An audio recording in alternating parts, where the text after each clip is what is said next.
Assalamualaikum warahmatullahi wabarakatuh.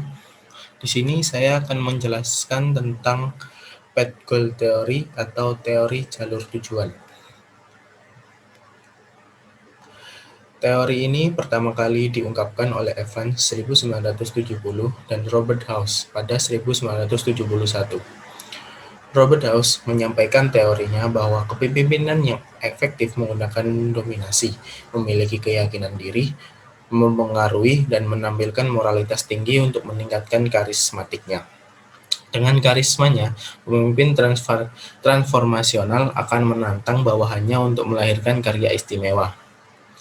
Path Goal Leadership Theory adalah suatu teori di mana suatu pekerjaan pemimpin untuk membantu pengikutnya dalam mencapai sasaran dan mempersiapkan kebutuhan arahan dan dukungan. Yang selanjutnya yaitu konsep dan dasar Path Goal Theory. Konsep Path Goal Theory. Teori ini dianggap sebagai path goal karena terfokus pada bagaimana pemimpin mempengaruhi persepsi dari pengikutnya tentang tujuan pekerjaan, tujuan pengembangan diri, dan jalur yang dibutuhkan untuk mencapai tujuan. Selanjutnya yaitu dasar path goal theory. Dasar dari path goal theory adalah teori memotivasi ekspektasi. Teori awal dari path goal menyatakan bahwa pemimpin efektif adalah pemimpin yang bagus dalam memberikan imbalan pada bawahan dan membuat imbalan tersebut dalam suatu kesatuan dengan pencapaian bawahan terhadap tujuan spesifik. Selanjutnya yaitu faktor-faktor yang mendukung path goal theory. Ada dua faktor di sini. Yang pertama, faktor karakteristik pribadi para bawahan diantaranya. Yang pertama, letak kendali, keyakinan individu pada reward atau hasil yang diperoleh adalah hasil usaha sendiri. Yang kedua, kesediaan untuk menerima pengaruh dari orang lain. Yang ketiga, kemampuan dan pengalaman bawahan akan mempengaruhi hasil kerja. Faktor yang kedua yaitu lingkungan internal organisasi. Ada beberapa yang perlu diketahui juga. Yang pertama, struktur tugas, struktur kerja yang tinggi akan mengurangi peran pemimpin.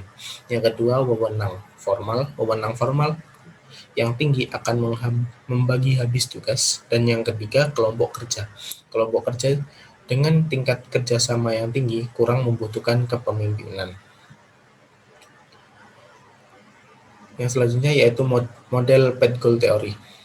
Model path goal menganjurkan bahwa kepemimpinan terdiri dari dua fungsi dasar, yaitu yang pertama, memberi kejelasan alur. Maksudnya, seorang pemimpin harus mampu membantu bawahannya dalam memahami bagaimana cara kerja yang diperlukan di dalam menyelesaikan tugasnya.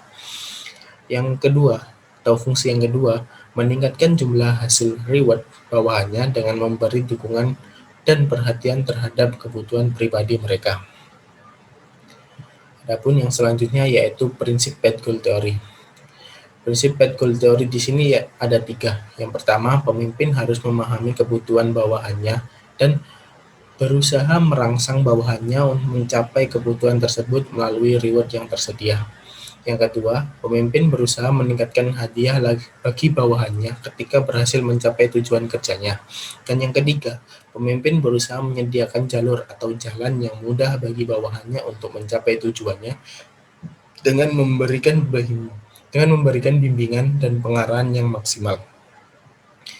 Mungkin itu yang bisa saya sampaikan, kurang lebihnya saya mohon maaf. Assalamualaikum warahmatullahi wabarakatuh.